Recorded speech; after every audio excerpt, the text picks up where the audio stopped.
Democratic Party is hitting records, but not the ones they'd like to hit. There are two new polls out. One is from NBC News, the other is from SSRS.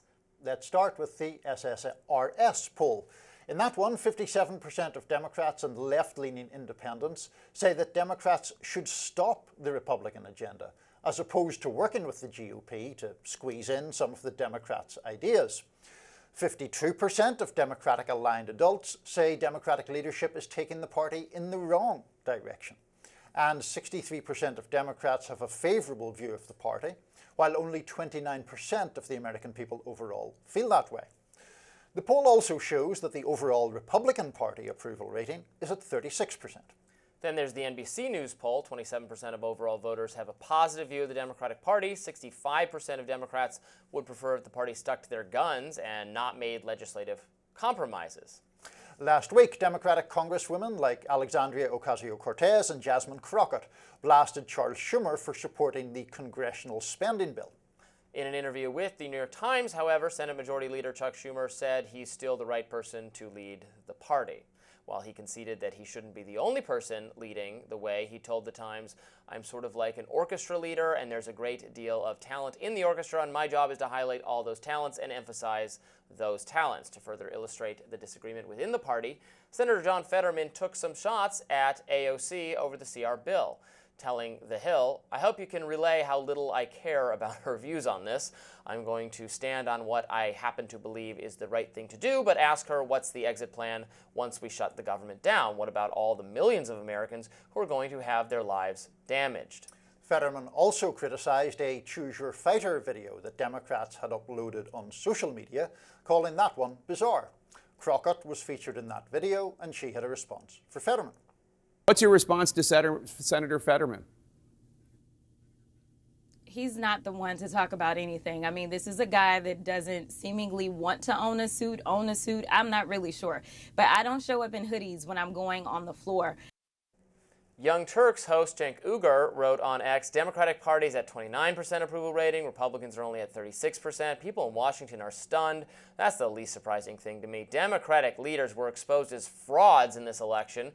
People distrust both parties. Can't stand either one of them." And that's been the case for a long time. It may be the case for a long time. Before we get into that, I want to come to your defense before the commenters start screaming at us.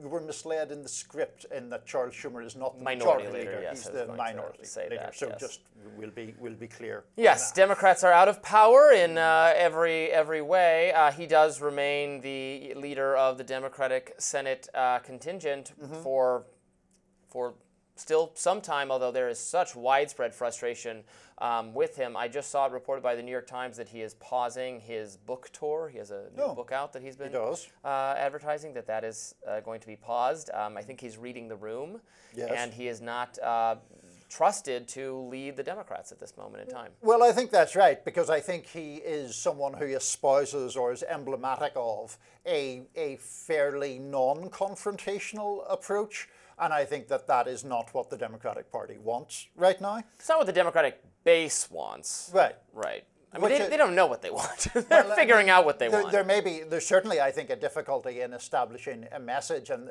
it is one of my frustrations that people always say, well, the Democrats should just have a message. It's like, okay, so what? What is the message? But if you look at some of the more specific details of these polls, it's pretty clear that a lot of the Democratic popularity falling to such dire levels is because of dissatisfaction among that base. I mean, for example, among liberals, 32% have an unfavourable view of the Democratic Party. Among people of colour, who are typically, as you know, a bulwark of Democratic support, 42% a negative view. Even among those who disapprove of Donald Trump, 47% approve of the Democratic Party and 34% disapprove. So those numbers are all, to me, saying that they don't feel that the Democratic Party is putting up an assertive or muscular enough fight against the Trump agenda. People who are more sympathetic to the Trump agenda obviously don't want that, but within the Democratic Party, that is the view. Well, that illustrates the difficult position they're in, because they could go harder, they could fight more resolutely, although they have very little ability to actually fight because they, Right, don't have the power. votes. Right. So they could do more performative opposition. They could step up the rhetoric. They could be, holding or organizing rallies. They could do all those sorts of things.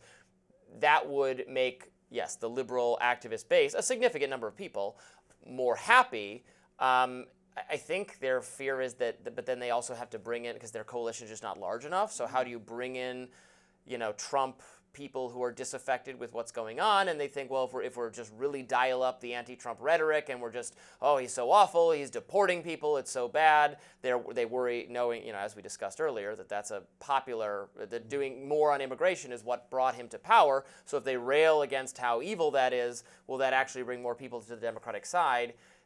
But their supporters want them to fight on that kind of stuff. So they're just caught between a rock and a hard place, where they're not doing enough to satisfy the Democratic base, but they're also not doing so little or perceiving to be so moderate that they're bringing people in. At the same time, no one likes their leadership. Their leadership is just literally the next people in line, not people who have proven that they have an effective message. No, their leadership is very ineffective. And in one of these polls, people were asked, Democratic-leaning voters were asked who represents the party best. AOC came top of that.